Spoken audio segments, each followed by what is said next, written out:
go with a Garcia split decision. Going Garcia stoppage late.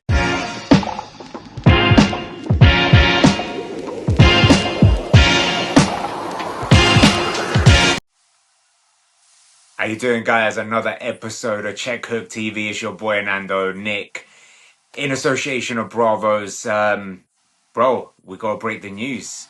Denzel Bentley, the new WBO middleweight champion of the world. Is I know you're not the biggest fan when these fighters get elevated, but You know, you know what I mean. He deserves it, man. He you know actually what? deserves it.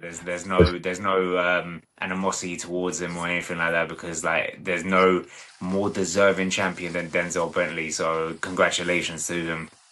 You know what? I couldn't agree. Do you know what? I know I'm not a big fan of it, but someone like Denzel, who has done it the hard way, given a lot to the game, he deserves it.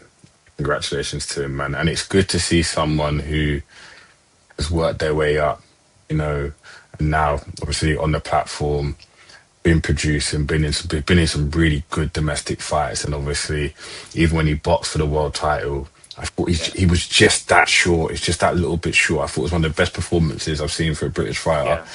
in a long time. So very happy to see that he's a world champion.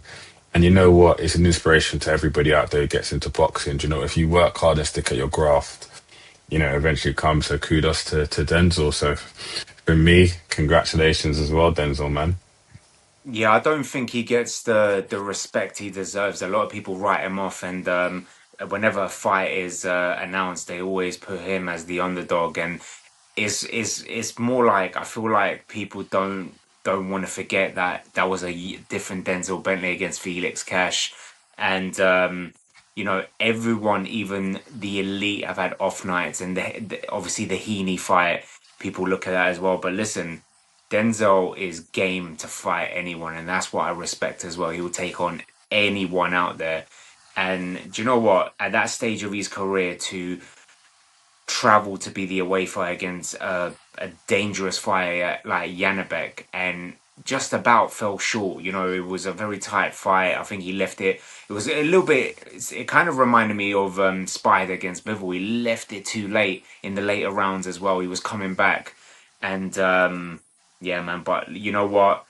God rewards those that wait and work hard as well. And you know what? He deserves it. Be happy for him. And you are right. People do write him off. People think, when he gets in these fights, he's not going to do anything. But, Denzel's one of those guys. He doesn't shy away from anyone. I think he's boxed everyone pretty much in the top Yeah. 10 in the UK, in and out there. He's had a good performance. Like you said, he's had an off night. You know what? He's one of the most humblest guys ever, man. Saw him on Saturday at the Harrow show where Dan Aziz was on, and he was there just chatting to people, saying hello. Do you know what I'm saying?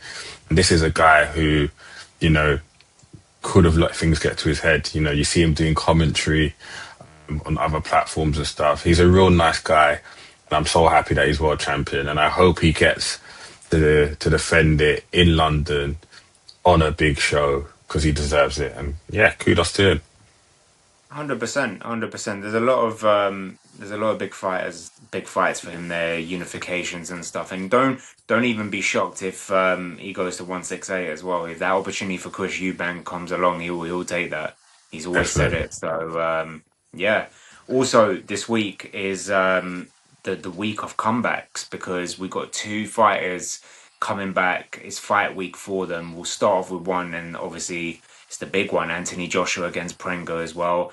A lot of people look at this as like a walkover, an easy fight, but it's not. I don't think people understand what this guy has had to go through for the last 7 to 8 months. The car crash, being there and losing his two best friends as well. We don't know mentally which Anthony Joshua is going to get into the ring. Is it the vicious Anthony Joshua that got in the ring and played about with Jake Paul, or is it the Anthony Joshua that we didn't see wasn't mentally there against Andy Ruiz in the first fight? And if it is that one against Andy Ruiz, then it's going to be a dangerous long night for AJ as well, because we don't know what Prenga is going to bring.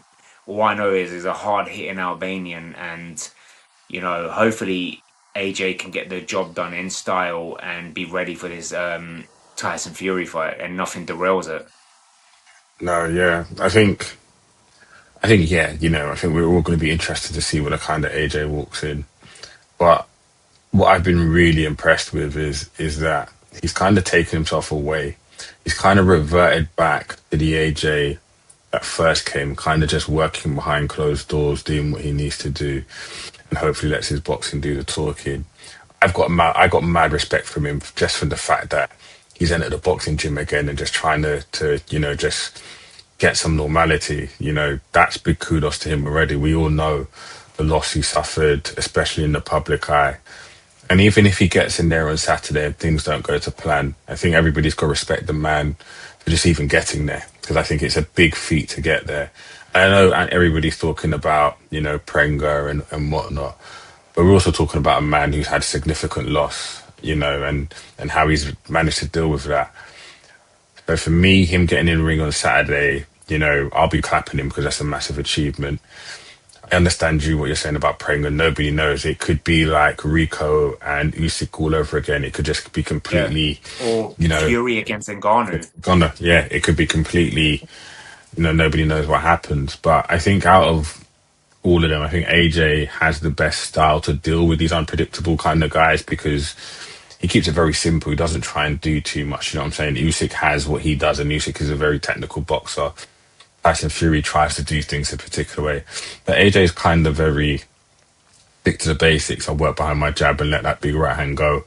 And if I can land that uppercut, great as well. So I think he will get through Prenga on Saturday. But I think it'll be really interesting to see how he navigates the first few rounds. But it'll also be interesting to see after that fight, how he then prepares for the Tyson Fury. Because I think that's going to be the real test. I don't think this is the one. Yeah.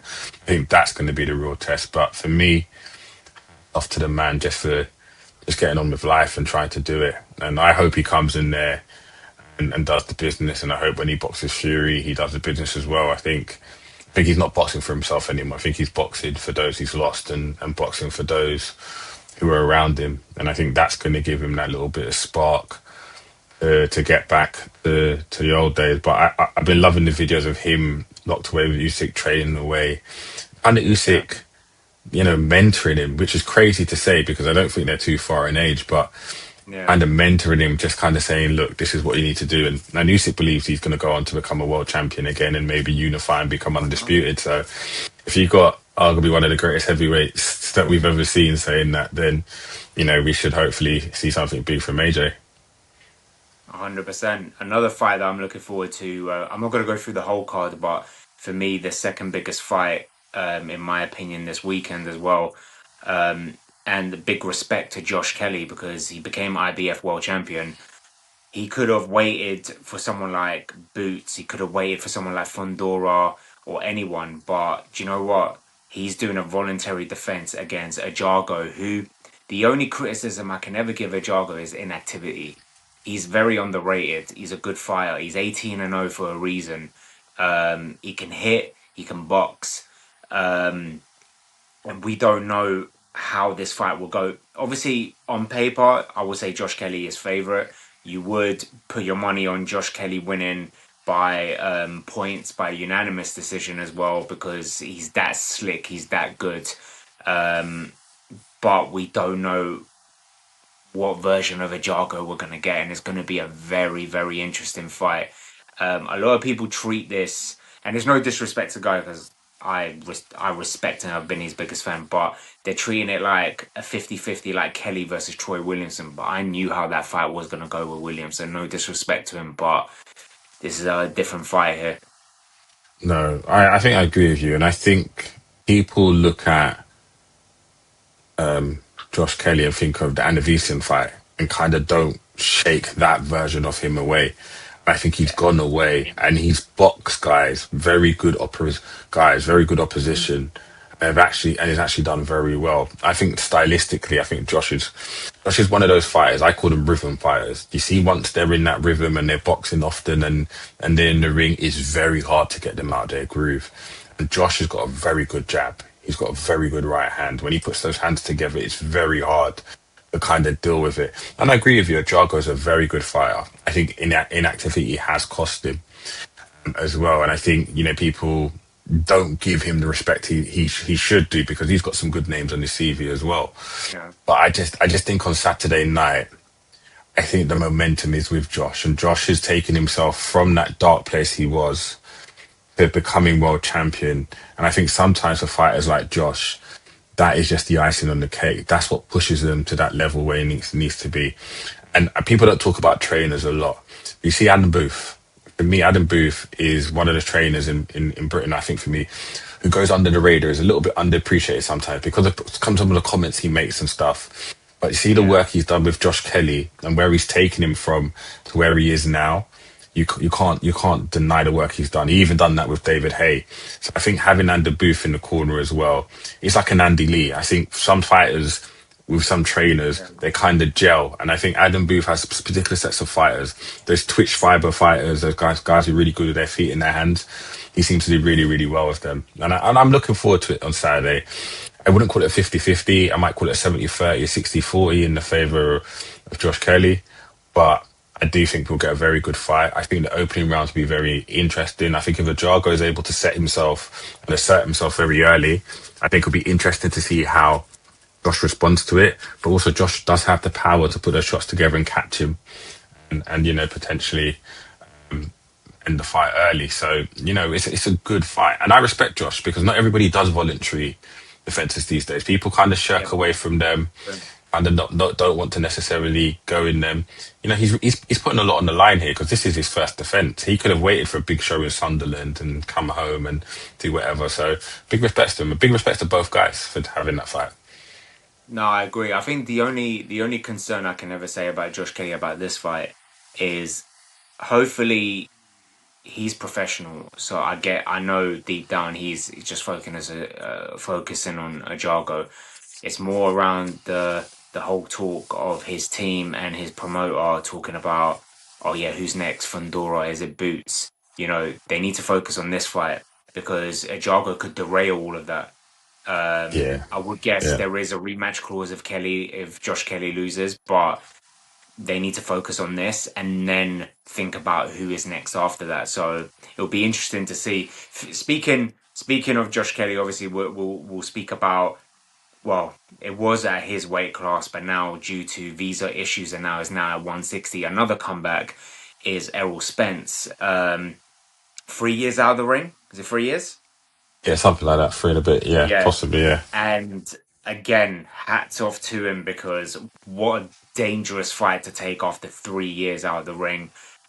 Still probably mentally getting over his car crash as well, and suffering his first loss again, and in the style that he lost to Crawford as well. To not only do that, to take on Tim Tszyu and go to Australia as well. I'm gonna be honest with you, bro. I will back prime Errol Spence to stop this guy within five. But something tells me something mad's gonna happen, and my money's on Tim Tszyu to win on points. Bro, I can see it. I can just see it. I think we've got the same thought pattern. I was only talking about it today when we was in the gym, and I was saying there's something that happens to your body when you've had a significant accident. Him losing it to Terence Crawford in the style in which we lost to Terence Crawford. Terence Crawford is going to go down as one of the greatest ever to do it. And Yeah, Errol Spence in his prime would be considered one of the greatest ever as well. So yeah, I don't really use that as a metric, but 3 years out the ring is a long time. Tim Tszyu has just come off a loss to what Fondora, wasn't it? yeah. And even in that fight, he's quite game. Tim Tszyu, I think, is a very, very good fighter, a high level fighter. And I respect Spence for getting in there, but similar to you, I just think something crazy is going to happen down under. I think Tim Tszyu could potentially stop Errol Spence. And I'm not saying Oh, it because, that's a big statement there as well. But you know what? I will back it. I would. Whether it's points or stoppage, my money's on Tim Tszyu. I want Spence to win. Don't get me wrong, because I think Spence, like if he comes back to his best, Spence versus Boots. Special fight, crazy. special fight, And special even fight. Spence against Fundora, because of his height and his reach and his power, still has not been tested properly. And whether it's Boots or Spence, that's a crazy fight as well. Even Errol Spence versus Josh Kelly, still a massive fight. And yeah, I want Spence to win, but something tells me Saturday may be the end of Errol Spence, and I hope it's not. And similar to you, I want Errol Spence to win, and I actually want Errol Spence to carry on and carry on, delivering us great fights and performances. Just think his body may let him down. I don't actually think it's Errol. I think his body may let him down. I think his body's been through a lot. The car crash, the Crawford fight, the layoff. We might be here speculating. We might be very wrong. He might be in the best shape of his life and come in there and put on a masterclass. And I hope he does. I hope he does. And I hope him and Tim Tszyu give us a very great fight. But I just feel like sometimes, when you can see a fight looks like they've lost half a step, he looks Yeah, like he's lost half a step. And the last thing I would want is something horrible to happen to him in the ring. If he doesn't look the pace against Tim Tszyu, and if he gets through the 12 rounds, and even if he's victorious and he doesn't look how he looked, I prefer him to walk away than rather just carry on. If he looks the way he did beforehand and looks sharp, and he may not, there's obviously ring rust and whatever, but I always say it's not the fight that takes out of you, it's the camps, it's the build up. yeah. And it'll be interesting to see when he's in there, but I'm really looking forward to that. Well, but I wanted to actually talk about a fight that happened on the weekend, and I know we spoke about it previously on the pod Mm. with Harlem Eubank, and you called him Enzo Maresca. Enzo A pen. Maresca, yeah. I'll be Ben. honest, I was shocked with that because my money was on Harlem. I thought it was going to be a points win. If I'm honest, I knew he would drop him, but to be dropped and to lose on points in that fashion as well, because I didn't watch it live. I had to go rewatch the fight again, and yeah, I don't know if it was the occasion or maybe the experience of Papov as well. We're talking about a guy who had 29 fights under his belt, only one loss, and that was against Liam Parrow, who is a world champion, by the way. Um, yeah, you. I'm not throwing you under the bus as well, but you said in message that you believe he should call it a day. I think that's a bit harsh, man. Do you know the reason why I said I think you should call it a day? And some of it was in the moment, but and I've watched the fight back, and I've watched the fight twice, and I'll retract my calling it back, calling it a day statement. But the one thing I will say is, you see in boxing, and we've spoken about this previously. You see, if you miss steps in boxing, it eventually catches up with you. And Yeah, in that fight, it looked like because he hasn't necessarily gone through the domestic route and maybe boxed guys and got that experience along the way. I think when he got dropped the first time, you saw a bit of the inexperience of him trying to fight when he's hurt. But then you saw him compose himself and then get his own kind of knockdown. And then after that, I think Papun's experience is what actually got him through the fight. And I think Harlem's lack of experience is what lost him the fight. Because I think technically Harlem was doing some things that were really good, especially catch counting and throwing against the southpaw. But I actually think the experience is what cost him. And we've been talking about recently about boxers and not necessarily going through the steps and going down the IBF route and whatever. You see, when you come and box these guys, especially these French guys as well, they go through their system. They go and win their domestic belt. They go and win the European. So they have the experience and they're hardened. And like you said, he'd only lost to Paro, who's a world champion. And for Harlem to go in there, and on paper, Harlem should win because he's the younger man and whatever. But I think the experience is what cost him. And watching I that said to fight, you, I mm, said this to you in the last podcast as well, because you said yeah, if when he wins this, he should fight Barrios. I said, people, this is what annoys me is that people, just like Josh Kelly, and he said it, and he did it the wrong way before as he went into the Avanesian fight, he skipped the British level, he skipped the English and British and Commonwealth and all of that level by going into someone who is world champion material. And by going in there with Papov, fine, yeah, I on paper he should have won, but there's no way, even if he had won that fight, There's no way he's ready for a world title after that, or someone like Barrios. He needs to fight for the. He needs to now, in my opinion, go back to the drawing board and go for the English title. I don't care how many fights he's got on these belts. He needs to start from the beginning. He needs to work his way up now. English, British, and Commonwealth, European, and then go for the world title. He's still young. He ain't old. He's still Now, young. Like, 32, 31. still young. He could Yeah. still go for it. But I just don't like when people disrespect these domestic belts. You need to put some respect on that, man. And no, Like, it's just, and I agree with you because you did say it on the last pod, and I did kind of say, yeah, it's hard. I think it's hard for fighters who have bypassed that already to go back down to it, especially when you've gone down the intercontinental route and whatever. yeah. But I think in recent weeks, especially months, we've seen fighters who maybe have necessarily not gone that traditional route and got found out. And, you know, I don't want to use Connor, but I'll use Connor as an example. But Connor's got obviously got the fight with Ryan. And one of the biggest things I keep saying to people is Connor hasn't got that experience that Ryan has boxing people at different levels and then at the world level. And to come back to Harlem, I think you are right. I think dropping down to the English, I think, is a bit of extreme.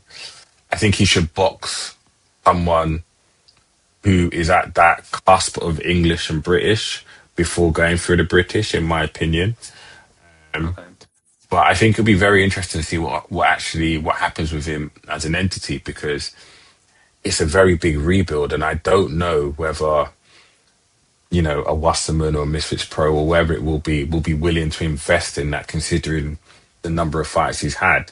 He can unfortunately he may find himself in a 50-50 fight, like a gatekeeper against a young prospect coming up, having to prove Yeah. himself that way. Like similar to what happened with Troy after those couple of losses, and then you got Yeah. kind But of look where Troy well, is now. So it sometimes yeah, look, you got to believe in yourself and go for it. exactly that. I think I think the biggest thing that disappointed me with Harlem on when watching the fight back is stylistic wise and skill wise, he's actually really good. I think he does certain things that I always question, but you know what? Every coach and every boxing fan has a different opinion as to what people do. But yeah, I think it is a massive setback for him, and it'll be interesting to see what happens there. But kudos to Papoon. What's his name?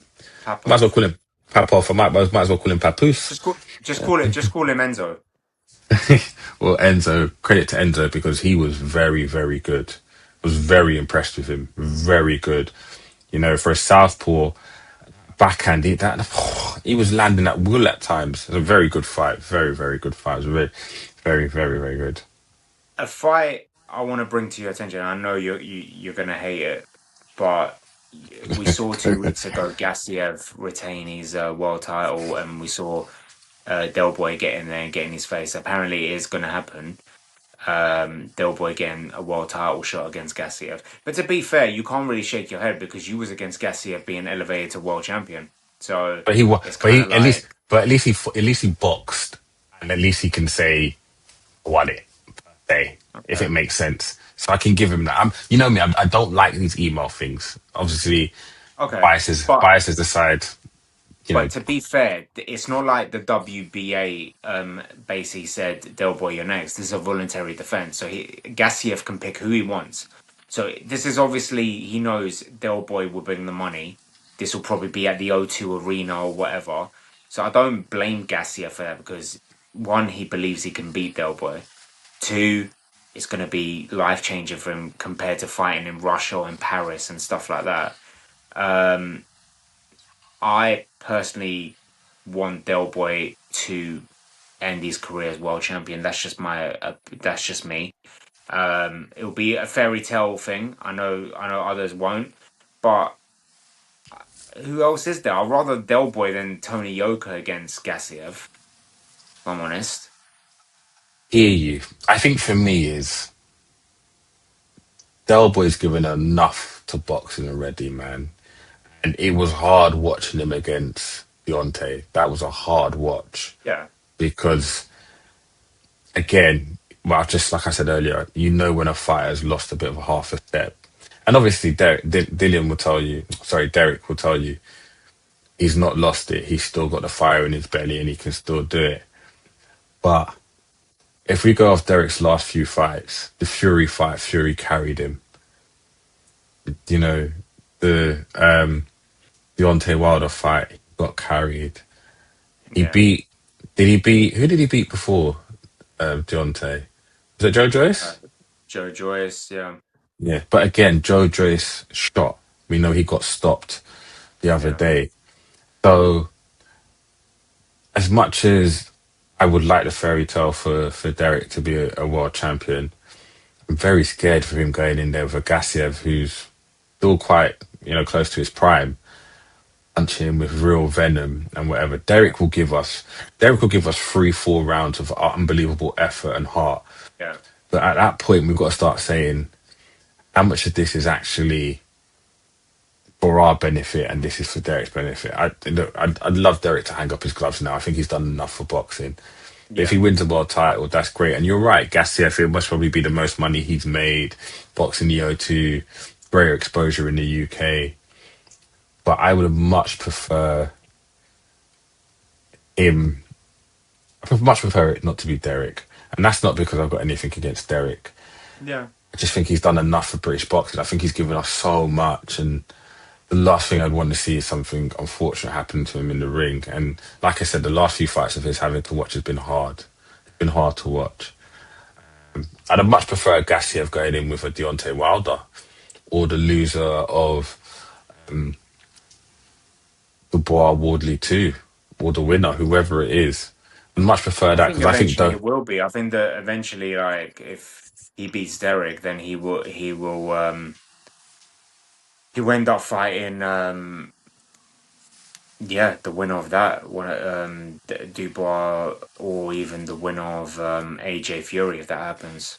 So yeah, it could be one of those. But listen, good luck to Derek, and I hope regardless what happens in that fight, it's the last one. So if he hangs up his gloves as a world champion, fantastic. If he doesn't, you had your world title shot, and that's it. definitely, definitely. And obviously, last one. I don't know if we mentioned it last week, but obviously Garcia, Benn's announced that Yeah, for September 12th. yeah. Your views? Who do you Big think? fight. I think it's a big fight. I'm really looking forward to it. We saw the press sign that we saw Ben being Ben aggressive, trying to bully Garcia. Garcia giving it back. Um, Look, strength for strength, Ben is stronger than Garcia. Like we know this. I think he bangs harder than Garcia. Do you But I think think that? that yeah, I truly believe that. Okay. Um, at the end of the day, we don't know Ben's chin. He's never been dropped and he's never been really hurt. So if Garcia lands, it will be very interesting.